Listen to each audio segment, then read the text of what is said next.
You need to understand that God is not angry at you. God is looking at you with his grace and mercy, and all your past, present, and future sins are all not remembered. Hallelujah. It's a serious assurance. That's why you have to go into your Bible and read it for yourself. It says, I'll remember their sins no more. It's a beautiful declaration and the main clause of the new covenant. This same main clause is spoken of in the book of Hebrews chapter number 10 and verse 17 that we had just read about. And also it says the Spirit also adds that their sins and their lawless deeds I'll remember no more.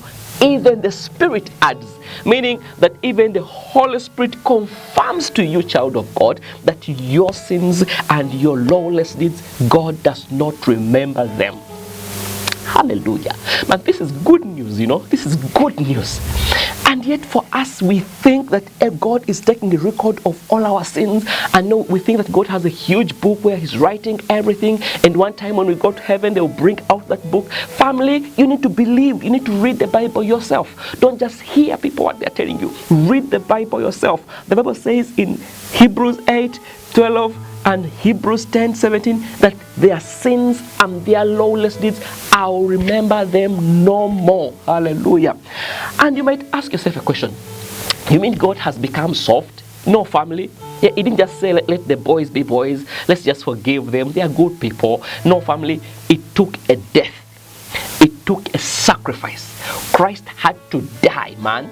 Somebody had to die because the law is clear. The wages of sin is death. The payment of sin is death. So there's no way God's justice can be upheld without the death. So by you saying or you believing that your sins are not remembered, you should also understand how were they not remembered. It's because on the cross 2,000 years ago, all our sins were remembered in the body of Jesus. And on that cross, family, the Son of God was forsaken. That he even said, my God, why have you forsaken me? Because on that cross, he had and he received all the sins of this world. From Adam, every sin and every iniquity was all put upon him. Even the sins of the future, remember, including your future sins, were all carried in the body of Jesus. And sometimes you might ask yourself, how can that be true? Even my future sins? Oh yes, because 2,000 years ago, none of us were here. Hallelujah. We were all in the future, yet he died for us. So in the same way, family, we can also comfortably say that your future sins were all remembered in the body of Jesus, to the level that he cried, my God, why have you forsaken me? Because God's holy eyes cannot behold where sin is. So God left his own begotten Son. He left him alone. Hallelujah. And he received all the pain and all the sickness, all the condemnation was all put into his body until he said, it is finished. And the moment he said that, family, even the curtain in the temple was torn, the new way was opened, and now forgiveness and his grace and mercy was all released unto mankind. And now God is smiling at you. Hallelujah. So family, child of God, in this new covenant, you need to understand that in this new covenant, all our sins are not remembered. So now, does that make you feel like you should go and sin and no? If that is your thought, it means you've not understood the kind of sacrifice that you've received, and it actually means you're not saved. It means you're not saved. Just like I use an example. If I buy you a brand new maybe Mercedes-Benz, a latest Mercedes-Benz, and I tell you, what, here is the key for your Mercedes-Benz, and on top of that, your Mercedes-Benz is insured in case of an accident, in case you knock or you're scratched. Comprehensive insurance, it's insured. Now, if your thought is Let me now go and knock people. It means you've not understood the kind of gift that you have. Hallelujah. If your thought is, okay, now that I have a brand new, fully covered, insured vehicle, let me knock, let me roll it around. It means you've not understood. It means you don't value.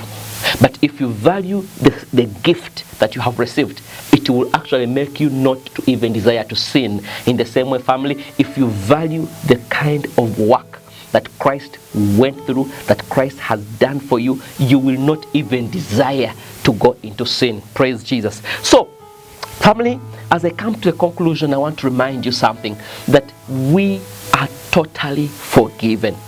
We are totally forgiven.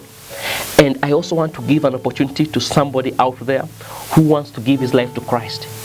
You know, all these things you can't understand, you can't receive them unless you believe, unless you accept and believe in your heart that Jesus Christ died and rose again. When you believe, then you become a beneficiary of all the promises that God has given us in the new covenant, which are yes and amen is spoken by us, and they are all yes in Christ. So now you can only be part of this if you give your life to Jesus.